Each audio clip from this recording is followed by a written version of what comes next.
Hello people, welcome back to my YouTube channel life of Shiva. మీరు నా videos first time చూసినట్టయితే don't forget to subscribe. ఈరోజు village style మామిడికాయ పచ్చడి ఎలా పెట్టాలో చూపిస్తాను.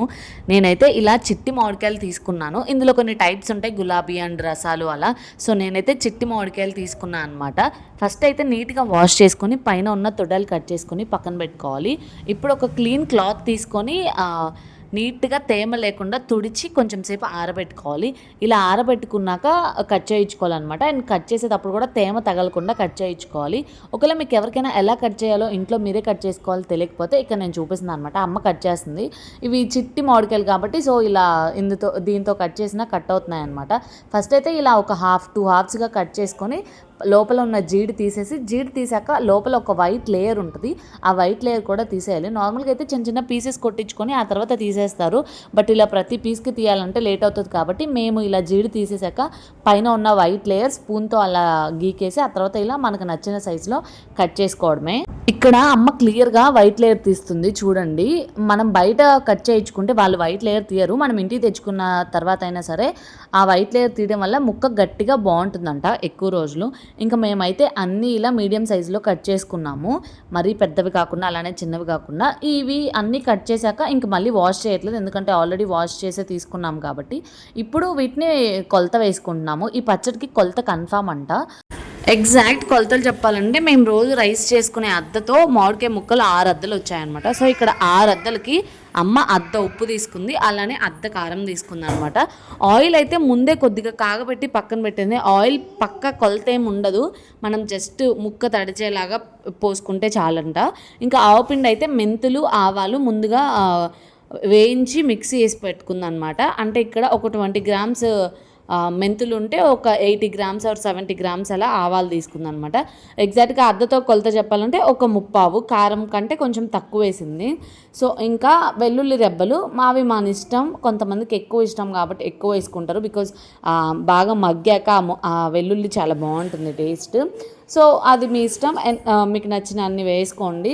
సో ఇప్పుడు ఇలా మొత్తం కలిసేలాగా కలిపుకొని మనం ఆయిల్ ముందుగానే కాగబెట్టుకొని చల్లారాక ఇందులో తీసుకోవాలన్నమాట. అంటే గోరువెచ్చగా ఉన్నప్పుడు ఇందులో యాడ్ చేస్తున్నాం. కొంతమంది పచ్చిదే వేస్తారు, మేము మాత్రం ఇలా ఆయిల్ కాగబెట్టి వేసామన్నమాట.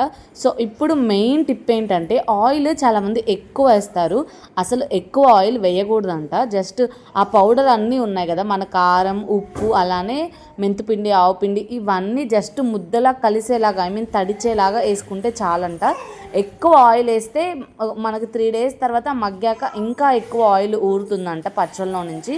సో అందుకని చాలా తక్కువ ఆయిల్ వేసుకోవాలి. జస్ట్ ఆ పొడంతా మిక్స్ అయ్యి ముద్దగా అయ్యేలాగా ఉంటే చాలంట. ఉప్పు కారం ఇవి కూడా ముక్క పులుపుని బట్టి వాటి కన్సిస్టెన్సీ ఉంటుందంట. సపోజ్ ఇప్పుడు ముక్క ఎక్కువ పులుపు ఉంటే అలానే ఉప్పు కారం కూడా ఎక్కువ పడుతుందంట. సో అందుకని చెప్పేసి ఇప్పుడు నార్మల్గా ఎగ్జాక్ట్గా అలా అద్ద తీసుకుందనమాట. ఒక 3 days తర్వాత ఆ రోజు మళ్ళీ ఒకసారి కలిపుకొని అప్పుడు చూసుకుంటారంట. ఉప్పు కారం చూసుకొని ఒకవేళ ఏదైనా తక్కువగా అనిపిస్తే అప్పుడు యాడ్ చేసుకుంటారంట. సో మీరు మీ టేస్ట్ని బట్టి అలా అడ్జస్ట్ చేసుకోండి. ఓవరాల్గా మీరు చూసారు కదా, అస్సలు పైన ఆయిలే లేదు. అమ్మ అంత లైట్గా మిక్స్ చేసిందనమాట. మొత్తం జస్ట్ ముద్దగా ముక్కలన్నీ తడిచేలానే ఉంది, పైన అసలు ఆయిలే లేదు. సో నేను 3 days తర్వాత చూపిస్తాను ఎలా ఉందో పచ్చడి. యాక్చువల్లీ ఇది పెట్టుకున్నాక మీ దగ్గర ఏదన్నా మట్టిది ఏదన్నా ఉంటే అందులో పెట్టుకోండి, లైక్ జార్ అలాంటిది ఏమన్నా. మేమైతే నార్మల్ ప్లాస్టిక్ దాంట్లోనే పెట్టాము. 3 days కదిలిచ్చారంట పచ్చడి. అలా 3 days పక్కన పెట్టాక 3rd day తీసి చూస్తాము. అప్పుడు ఒకసారి కలిపుకొని ఉప్పు కారం అడ్జస్ట్ చేసుకుంటారంట. 3 days తర్వాత పచ్చడి ఎలా ఉందో చూపిస్తాను ఇప్పుడు.